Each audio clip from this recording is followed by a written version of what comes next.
బంగారాన్ని విడిపించి ఆ రోజు ఆన్లైన్ రేటుకే మేము కొంటాం. Sharma gold company. సముద్రం నీలం రంగులో ఉండటం మనం చూసుంటాం, లేదా మురికిగా మారినప్పుడు నలుపు రంగులో చూసుంటాం. కానీ ఎప్పుడైనా సముద్రం రక్తపు రంగులో మారటం చూసారా? అలలు నెత్తుటిని మోసుకొస్తున్నట్టు ఎగిసి పడటం చూసారా? ఒక్కసారి ఈ వీడియో చూడండి. ఇది గ్రాఫిక్ కాదు, ఏదో సినిమా షూటింగ్ అంతకన్నా కాదు. ఇది ప్రకృతి సృష్టించిన ఒక అద్భుతం, లేదా ఒక భయానక దృశ్యం. ఇరాన్లోని హోర్మోజ్ ద్వీపంలో ఆవిష్కృతమైన ఈ దృశ్యం ఇప్పుడు ప్రపంచాన్ని అబ్బురపరుస్తోంది. ఇరాన్ దేశంలోని పర్షియన్ గల్ఫ్లో ఉంది ఈ హోర్మోజ్ ఐలాండ్. దీనిని రెయిన్బో ఐలాండ్ అని కూడా పిలుస్తారు. సాధారణంగా ఇక్కడ బీచ్లు అందంగా రంగురంగుల మట్టితో ఉంటాయి. కానీ ఎప్పుడైతే ఆకాశానికి చిల్లులు పడినట్టు భారీ వర్షం కురుస్తుందో అప్పుడు సీన్ మొత్తం మారిపోతుంది.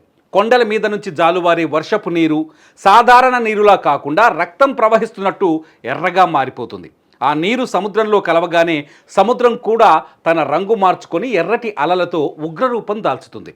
పర్యాటకులు ఈ దృశ్యాన్ని చూసి బ్లడ్ రైన్ అని, దేవుడి ఆగ్రహం అని భయపడిపోతూ ఉంటారు. కానీ భయపడాల్సిన పని లేదు. దీని వెనుక ఒక ఆసక్తికరమైన సైన్స్ ఉంది. ఈ ద్వీపంలోని మట్టిలో ఐరన్ ఆక్సైడ్ నిల్వలు అపారంగా ఉన్నాయి. అంటే మనం ఇనుము తుప్పు పట్టినప్పుడు వచ్చే ఎరుపు రంగు అన్నమాట. ఇక్కడ ఉండే హెమటైట్ అనే ఖనిజం వల్ల మట్టి అంతా గాఢమైన ఎరుపు రంగులో ఉంటుంది. వర్షం పడినప్పుడు ఈ మట్టి నీటితో కరిగి ఇలా ఎర్రటి ప్రవాహంగా మారుతుంది.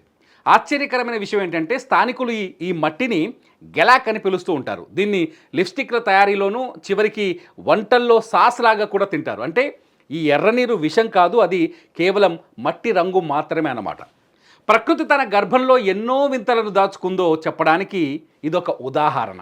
చూడడానికి భయంగా అనిపించినా వర్షం తగ్గిన తర్వాత ఈ బీచ్ ఒక స్వర్గంలా కనిపిస్తుంది.